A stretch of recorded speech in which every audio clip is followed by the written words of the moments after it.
Il y a bien longtemps, dans des contrées lointaines, un immense dragon d'or arpentait les terres pour n'y semer que terreur et destruction. Rien ne résistait au passage de la bête insatiable. Face à cette menace, le peuple prit son courage en main et lutta vaillamment. Au bout de multiples efforts, et en unissant leurs forces, ils parvinrent à terrasser la bête et la réduisirent en pièces. Il fut décidé que chacune de ces pièces soit donnée à une personne différente, afin que la bête ne puisse se reconstruire. Mais un jour, un homme tenant l'une de ces pièces eut une idée. Si le monstre était reconstitué, et qu'il puisse être dompté, son pouvoir pourrait être employé à des fins utiles et servir de grandes causes. Pour mettre en œuvre son idée et acquérir toutes les pièces, il était prêt à tout. Il trouva le moyen d'en échanger quelques-unes auprès de personnes peu soucieuses contre biens et services.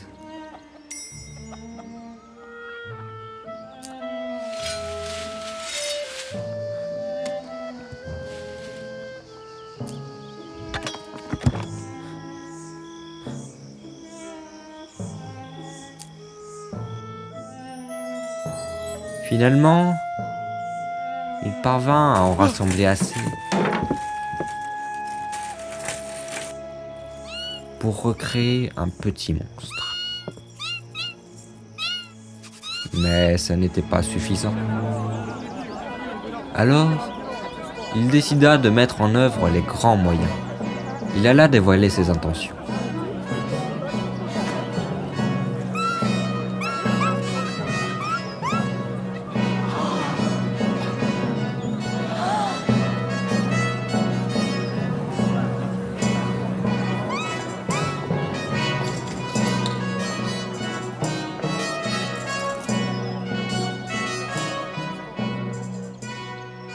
À condition de travail et d'effort, il promit aux habitants que son projet révolutionnaire allait résoudre tous leurs problèmes, que grâce à eux, des milliers de personnes auraient la vie plus douce, qu'ils deviendraient des héros et qu'ils gagneraient un important statut au sein de sa grande entreprise.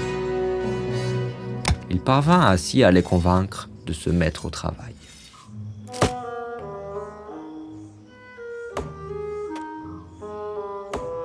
Peu à peu, son entreprise devint prospère, produisant céréales, bois, épices, matériaux de construction et tout ce qui pouvait se vendre.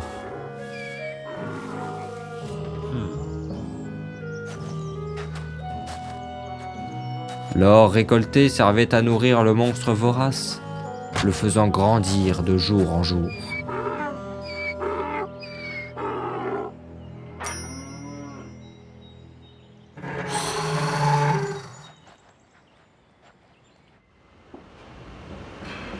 Le temps était passé, durant lequel le propriétaire de la Bête d'Or avait peu à peu étendu son empire et avait accumulé de plus en plus de pièces.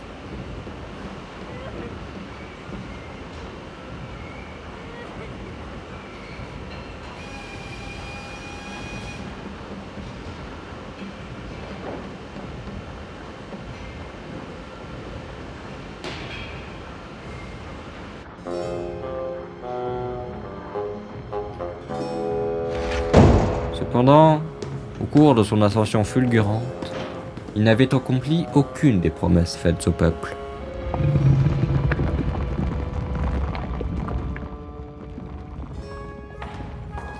Mais ça lui était égal. Il ne s'était servi de la puissance de son monstre que pour améliorer sa propre condition. Il avait atteint un important statut, avait de nombreux serviteurs, admirateurs et conquêtes. Quant à ceux qui le voyaient d'un œil trop critique, ils furent évincés rapidement.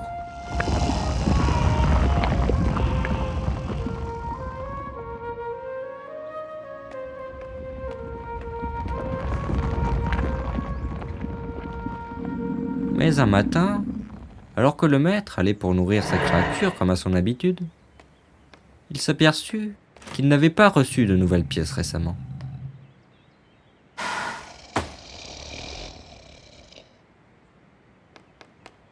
Il ordonna qu'on lui en apporte expressément.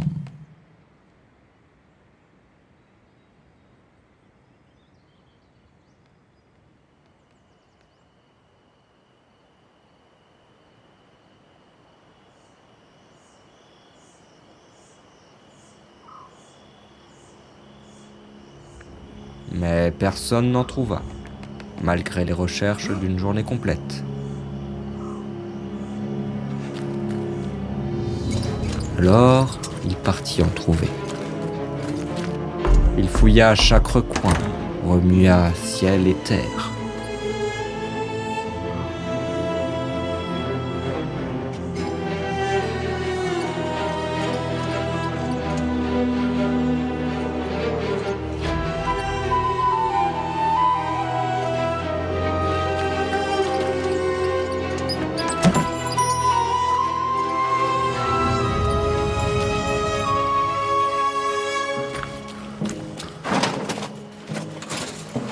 Mais il fallait bien se rendre à l'évidence. La dernière pièce avait déjà été récoltée. Et le monstre avait encore faim.